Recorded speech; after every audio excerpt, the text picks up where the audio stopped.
Al matí de Catalunya Ràdio. La primera vez que te vi fue en esta imagen de Super 8. Nunca vi tu cuerpo en movimiento, o más bien, no lo recuerdo.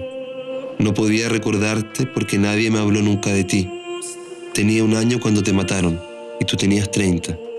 Cuando yo cumplí los 30 años, me di cuenta de lo joven que eras, de lo mucho que te faltaba por vivir. Quise saber quién había sido. Així comença el documental Mi vida con Carlos. La veu que narra els fets és la del mateix director, Hermann Berger, fill de Carlos Berger, assassinat pel règim d'Augusto Pinochet l'any 73. Després d'anys de no voler parlar de la brutalitat d'un dels milers de crims que es van cometre a Xile, en aquella època la família trenca el silenci, s'enfronta als seus fantasmes i el resultat és aquesta cinta dura, sòbria, austera, però per sobre de tot honesta. Hermann Berger, ¿fue por venganza? ¿Por venganza que hice esta película? No, la venganza no estaba dentro de mis sentimientos, sí, evidentemente la rabia y la ira, pero hice esta película, como bien dices tú, para romper el silencio, ¿no? Esta metáfora como un ejercicio de sanación, que en mi película significó enfrentar el dolor y mostrar las emociones y asumirlas, ¿no? Y eso trajo cosas muy buenas, yo creo, para el seno de mi familia, como por ejemplo recuperar la risa de Carlos, recuperar quién era y no acordarnos siempre de su trágico final. Y eso fue muy bueno, en definitiva. Ahora, lo que yo siempre digo, lo verdaderamente importante es la dimensión universal que esta película puede llegar a tener. O sea, romper el silencio a nivel colectivo, a nivel social. O sea, Chile es una sociedad enferma que no ha roto el silencio, que no ha enfrentado lo que ocurrió. ¿Qué le pasó a tu padre? Mi padre era jefe de comunicaciones de Codelco, de Cobre Chuqui, que era la extracción de cobre de Chile, que Allende había chilenizado el cobre en esa época. Era el sueldo de Chile, se decía, y mi padre fue detenido mientras estaba en la radio. Parte de su trabajo era estar en la radio de Chuquicamata y fue detenido ahí por no obedecer, de cancelar las transmisiones en el momento del golpe militar. Fue condenado a 60 días de prisión y cuando cumplía su condena fue secuestrado junto a otros 26 compañeros de la cárcel y asesinado y su cuerpo desaparecido y el resto de sus compañeros también. ¿Cómo se lo comunican a tu madre? ¿Cómo lo vive la familia en ese momento? Carmen relata los hechos muy bien en la película, ¿no? De cómo fue este instante. Se lo comunican de una manera confusa, que fueron sacados de la cárcel, que después intentaron fugarse, que fueron ellos fusilados. Se lo comunican además de una manera, va un jeep militar al departamento que teníamos en Chuqui, con un sacerdote castrense, le entregan un certificado de función y le dicen que los prisioneros habían intentado fugarse y que habían sido muertos en esa fuga. A partir de entonces Carmen inicia toda una lucha y una investigación para saber realmente qué pasó.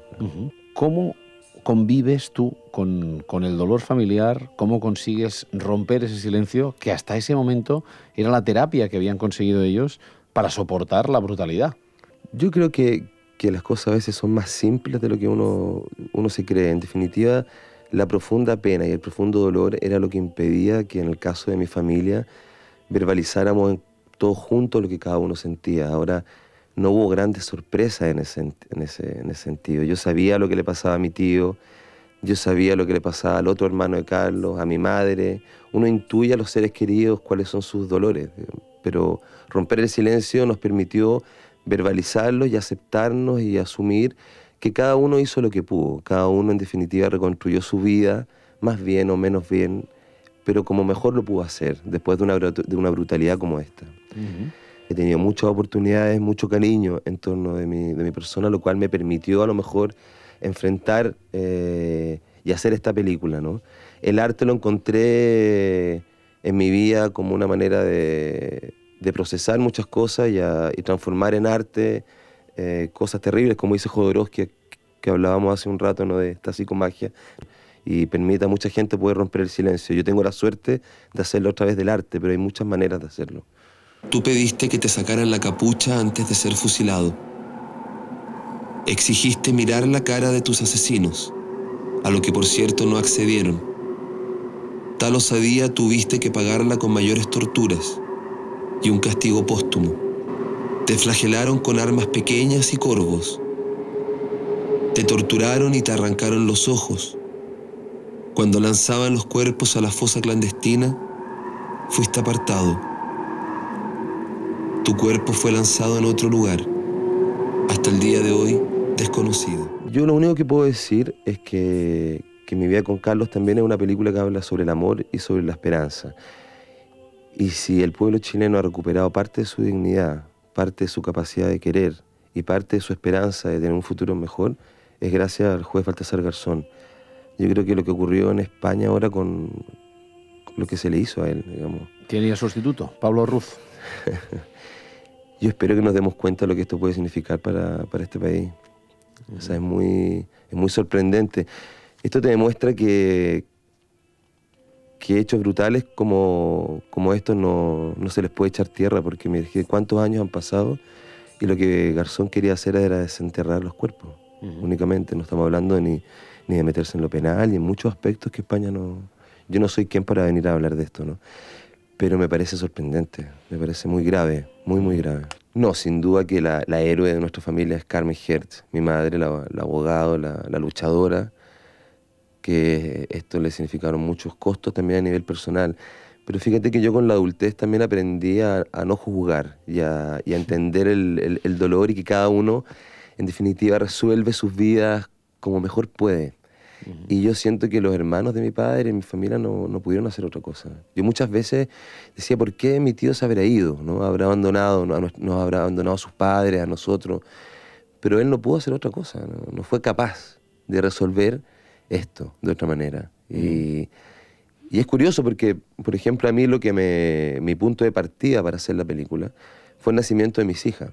Yo vivo hace 10 años acá, mis hijas nacieron aquí, son catalanas, mi mujer también.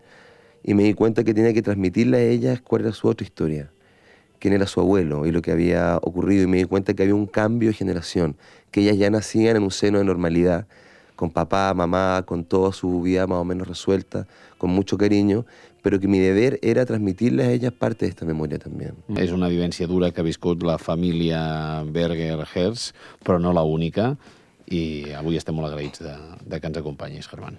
Yo muy agradecido de tu invitación y ojalá que la gente pueda ir a ver la película. El Matí de Catalunya Ràdio és informació. I molt més que informació. És un compromís diari amb vosaltres. Benvinguts a casa vostra. Catalunya Ràdio, la ràdio nacional de Catalunya.